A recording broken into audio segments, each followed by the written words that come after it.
what that does is it means when you go to the girl, she is not immediately going to dismiss you because she knows you're somebody. She doesn't know who or why you know everyone, but she knows it would be a bad social move to just be rude to you. So yeah, all of that makes a difference.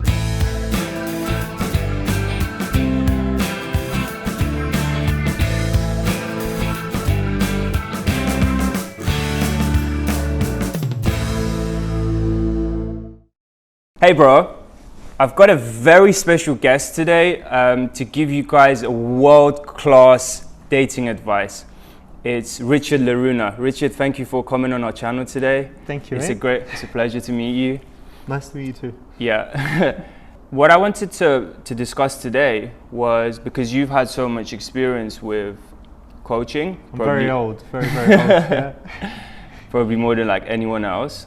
So I wanted to get your take on what gets your clients really good compared to the ones, you know, that what makes them improve fast. A good client versus, or like a good success story versus exactly. someone that doesn't really... like what are they doing to get them really good with women fast? The first thing I should say is that I don't do coaching anymore, so I'm not trying to sell anyone anything. So my advice is like pure. There's no pitch or anything. And yeah, we saw a big difference. We coached thousands of guys, a lot of them in England, but also, you know, guys from all over the world and guys in different countries. We even did like boot camp in Japan and, you know, different Korea, different places. So there were a few things in common. There were guys that came and they never improved, and they were normally guys that always found the negative. So they'd approach and it would go quite well, and then the guy would say, I think she was just being polite. And then he'd get a number and he'd say, oh, but I don't think she'll answer. So like that is important to know as well. It's like the example of the guy that is going to have a really hard time. So there were some guys like that.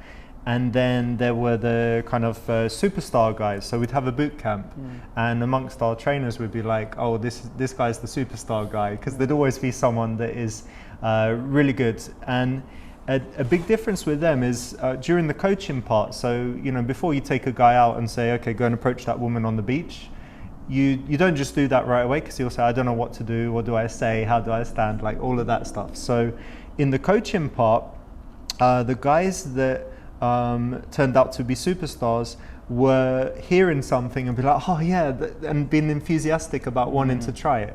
And other guys might be like, that wouldn't work. What do you do if she has a boyfriend? What if she hits you? And it's that kind of mindset carries through when you're there. When you look at a girl and you think, oh, I'm probably bothering her, she must be busy, you know, all of that stuff starts creeping in. So the superstar guy would be like really enthusiastic about trying things.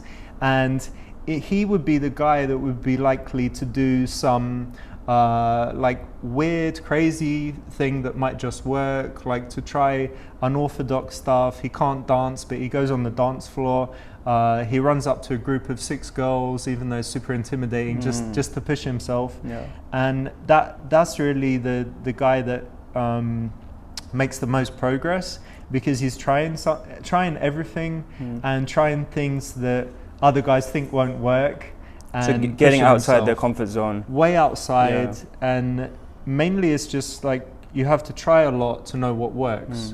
And if you're really hesitating, well, just, you know, when we used to do the approach course, the best guys would approach more women, or get in with someone, be stuck for a while, you know, having a good interaction.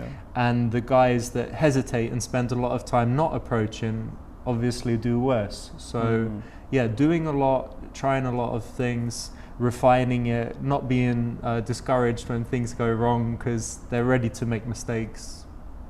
Those are like some of the things that. And what about in terms of looks and stuff? By the way, like nothing special. Like some Irish guys were often good because they were generally quite funny. Salespeople were good because they were more you know, used to talking and stuff. And actors were good because they found it easier to adopt, a way of behaving. Yeah. But in general, there wasn't something like a characteristic or a person type that would be better. Well, from my experience, I would say it's the guys that want to get feedback. So either they can, analyze their own interaction, which is extremely hard. Yeah. Or they'll get someone to look at their interactions and to get feedback on it. Because for me, that's what really helped me. Sure. Yeah. If you come, like the people, if they came to train with me, they want to train with me, and they want to say he's already approached thousands of women, so he can tell me what works. Yeah. And so they come and they're in a kind of learning and trusting mode and ready to do things. And then when they're in set, they don't have the experience of like looking at a woman and knowing if she's interested, knowing when the right time to escalate is. Because if you're a good trainer, you can see when the woman would like a guy, when she doesn't, when she would kiss him, when she wouldn't, when she would go home with him, when she wouldn't, when he's got the number and is solid, or when he's got the number and she wouldn't see him again. So a trainer can recognize all of that stuff that you can't recognize yourself. So yeah, definitely. Yeah, for sure.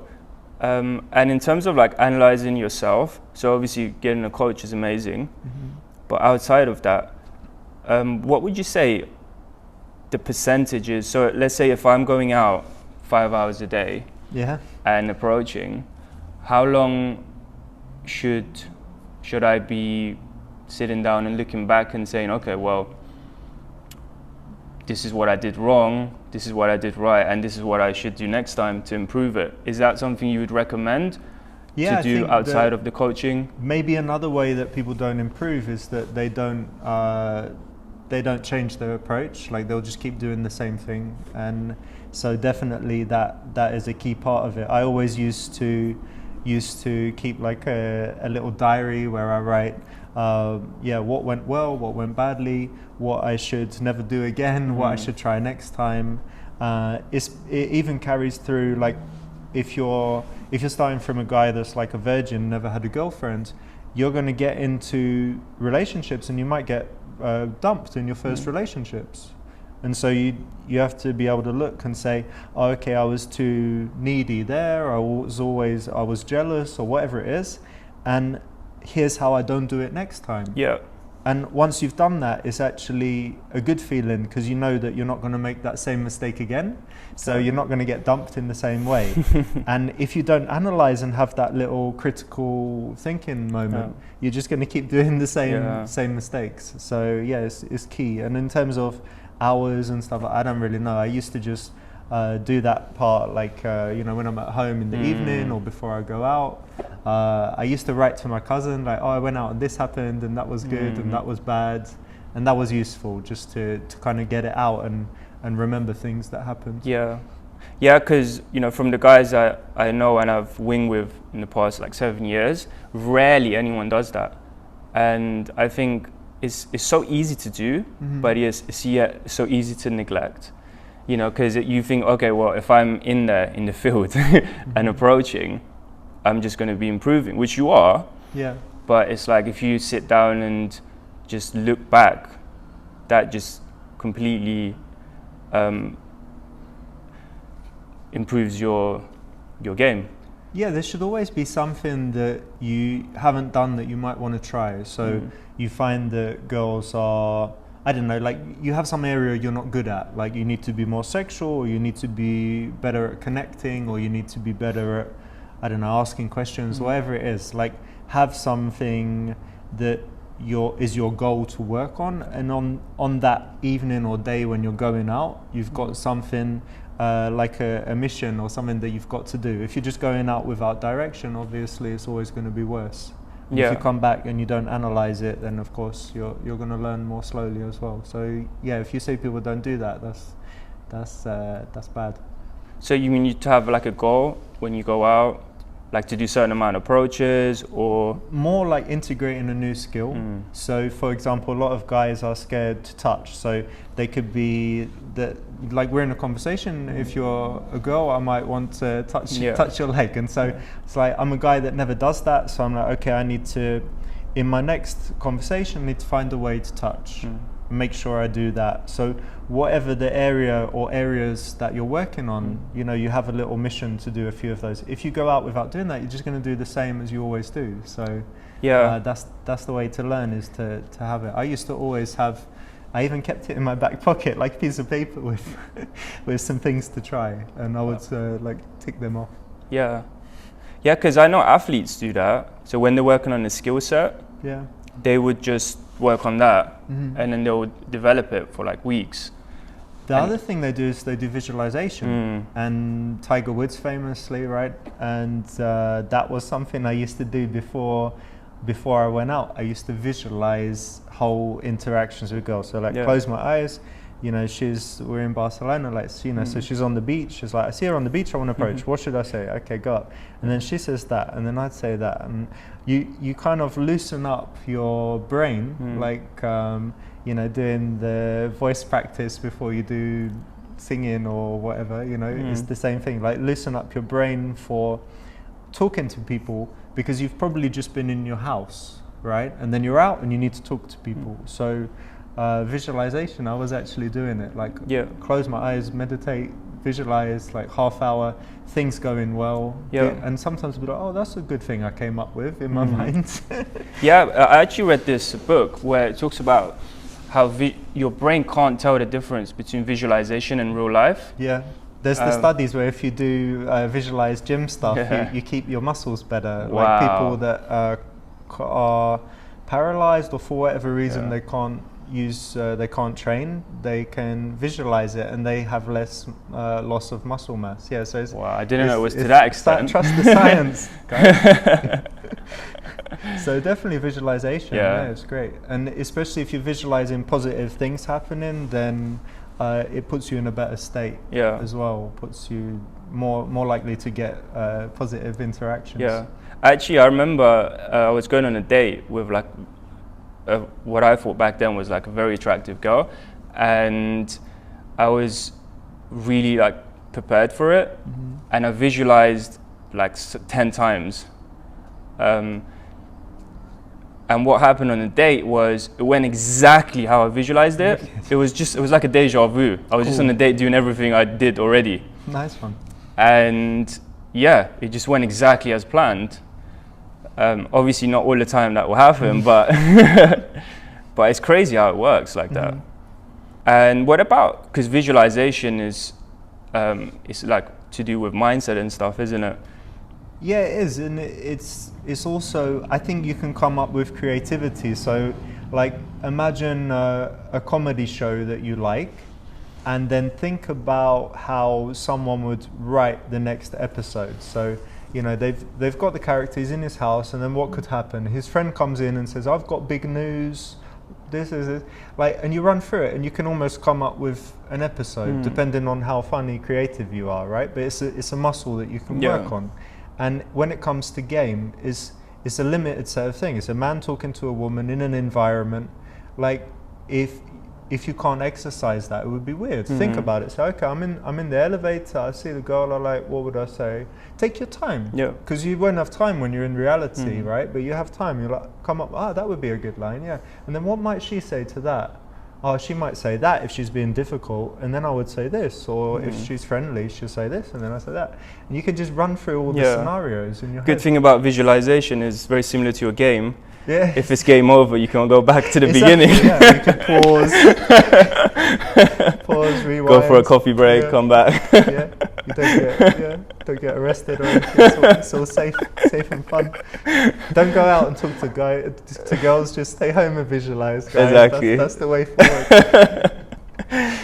And what about like affirmations? Because I'm personally like big on affirmations. But like a lot of people say, okay, well, affirmation is good, but if you go out there, get the result, and then you don't need to do affirmation because that would do the job for you. Yeah, I mean, both are kind of true. Like affirmations is, I think that they're a bit cringe in some way, because you're like standing at home saying, I'm a cool guy, I get women like me, and you look in the mirror, you're like, are you really doing this? And so they do work, like they are cringe, but they do work. So that's number one. But yeah, I think some guys at some point often leave them behind, but I think they can give a stable base. What you're really looking for when you go out is to start getting that positive reinforcement. So you start talking to women and they smile. You're like, oh shit, I can make a woman smile. Oh look, I can make a woman give me her number. Oh look, I can make her say something nice to me. That's cool. She looks interested. Wow. And so then when you're going out, you're like, okay, now I'm the kind of guy that can do this. So the real world stuff is important, but the affirmations, I mean, they're also tried and tested in the science. So why not? If you're looking for things that improve your chances, why not have them? Yeah, because a lot of like gurus in self-development say success is created in the mind, and then it comes to reality. So and affirmations is a great way to create that success in your mind. Definitely, There's a big difference between feeling like you're a piece of shit and then going out and talking to women, or feeling like you're a cool guy that women like. It's totally different, and you're going to get really different reactions. And in terms of like when you're out there, so we know you have to be outside your comfort zone. Is there anything you would recommend in terms of like night game, day game? Probably not online dating, because you're not really outside your comfort zone.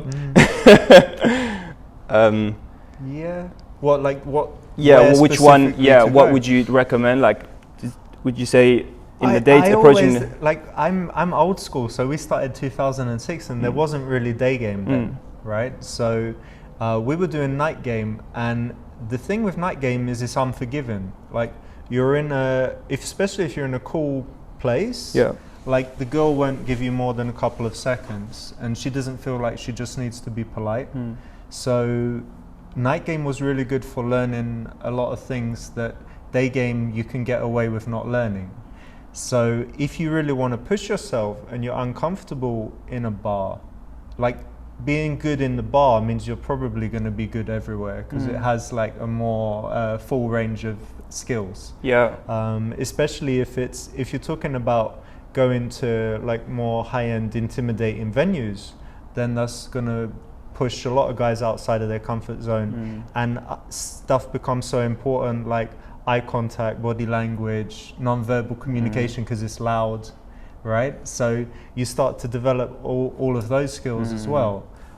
We used to go to strip clubs, because then it's like an intimidating, for a lot of guys, intimidating sexual environment. And the girls are very confident, so it's a different type of girl. And day game for me is like easy mode, so depends where you're at. Like I'm kind of guy, if I play video game, I like to play a hard game, like Elden Ring and stuff like that. But there's some guys that like to play, Ratchet and Clank and easy mode Assassin's Creed. So it depends what. Yeah, you're totally right. You do. In the nighttime it's harder. But I mean, as myself, growing up in London, if you go to Oxford Street and there's a girl on the phone walking day game, that can be as challenging as like night game. Yeah, sure. A girl running for her work. You can always find challenges. You can always find challenges, but you can also there's such a basic formula, like this day game model, that it doesn't have the full range of pickup skills. Like if you're in a club and it's super loud and she's in a group of girls and she's on the dance floor, like it's different. There's more stuff involved. You have to be aware of all the different social dynamics, and there's competition, and competition is a big one, because in the daytime there's no competition, not much, really. Unless again you're on Oxford Street. But girl on the thing about a girl on the phone, since you said that, the thing with a girl on the phone is she's got this, and it's like protection. So girls on the phone will make more eye contact. So she feels kind of more safe. If you're on the phone or she's on the phone, she'll be more likely to give you eye contact. At which point you can force an IOI, indicator of interest. So there's, again, it's still easy mode, I would say. You can do that, and if you get something, you're like, like hang up, and she'll say, I need to go, if she's given you that indicator of interest. So of course they're ungameable girls, and you shouldn't bother a woman in any situation, but yeah. Sorry if I offended the day game. Easy mode. Cruise control. Just auto drive, Tesla. Getting girls. Okay, cool. And in terms of night game, you said so high end, where the best quality of girls are. Work your way up. They're not even the best quality of girls. They're usually the most beautiful, but they're normally like on drugs and fucked up. But they're normally very pretty. So yeah. And what are the biggest difference between like night game and day game is in the nighttime, conversation is quite normal, isn't it? Yeah. So they're expecting it, whereas in the daytime, you have to what do you want? It's like what you want. So I guess because it's a social environment, your approach is going to be different as well, which... The thing is, it's definitely different, and it's definitely like everyone's kind of equal walking down the street and not sizing each other up so much. So things like fashion and body language and whatever are less important. And in the night time, everyone has already been judged who's in the venue. So that's why if you're looking at like seduction stuff about night game, it's got things about your value in the environment. So like knowing the manager or the barman or whoever, or skipping the line when you go in, like that, all of that increases your chances. So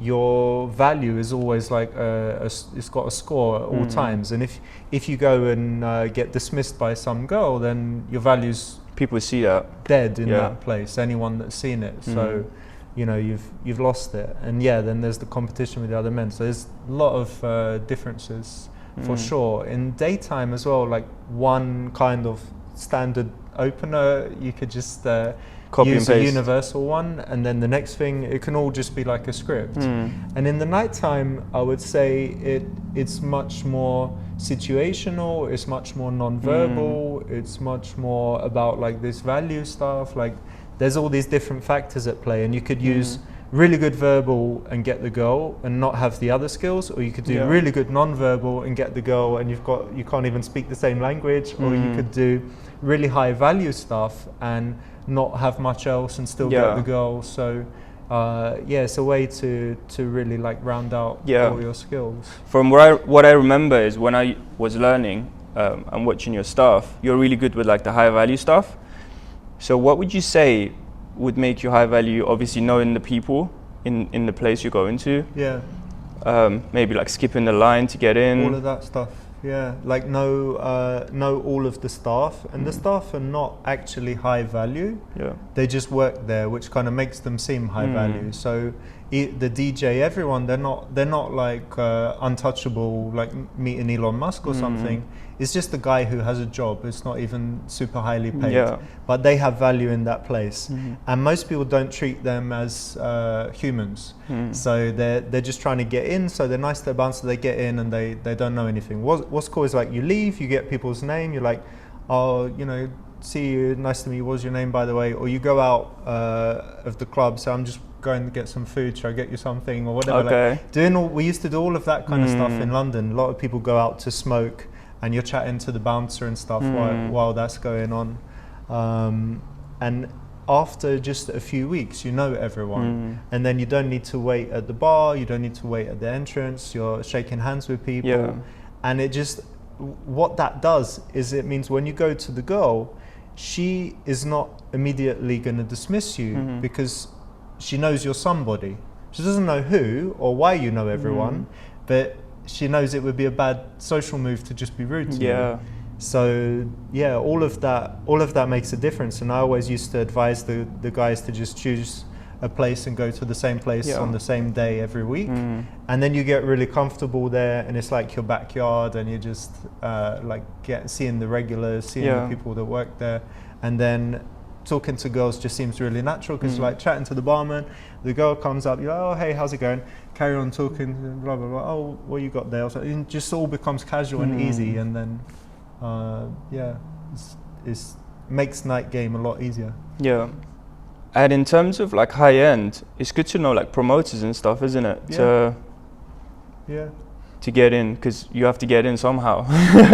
Yeah, or when you know the promoters, you can ask if you can bring some girls for his table. He gets paid for that, so he would like it. Then you can be meeting girls in the daytime and say, so like you came to Barcelona on Wednesday. Yeah. If you knew a promoter who had a club night on Saturday, you could be talking to any girls and you could say, listen, on Saturday we're going here, do you want to come with your friends? And you're kind of like working for him, but you're rounding up the girls that you want to game anyway, and you're putting them in a place where he's going to give them alcohol. Yeah. And he would let you hang out on the table if you're doing that, because he's getting paid for bringing the girls. So it's got to be a win-win. It's a win-win, and again, like promoters, they're not untouchable millionaire guys that you can't get to meet. It's not like a model agency boss. It's a young guy, usually quite cool, who doesn't earn a lot of money, and he just has a nice lifestyle job. So you can make friends with them and talk to them, and it's gonna be nice and easy. We did so much. Like in London, we'd be friends with the promoters. We'd also be friends with some rich guys that had, you know, Mayfair apartments and stuff for the after party. So you'd have all of the elements lined up. Yeah, that's really good. I mean, that covers everything we wanted to give the guys. So hopefully that would give you the advice you need to go out and to absolutely kill it. Thank you so much, Richard, for... Cheers. So good luck, guys. I believe in you. I know it's possible. And if you need help, get in touch with my man here and you'll be in good hands when it comes to training. I hope you enjoyed watching one of the old-time legends in the dating scene share his experience with you. If you remember what Richard said, analyzing your interaction is one of the most important parts of developing, right? Improving fast. But it's very difficult to actually analyze yourself, right? And this is the reason I'm offering you a free 1-hour coaching session where I will tell you what you're doing wrong, what you're doing right, and what you need to do to get the results that you want to. So to book that, send the email to me at nav@authenticattraction.co. The email is going to be below. Send me your name and your top sticking point, and I will get back to you within 24 hours. All right, speak to you soon.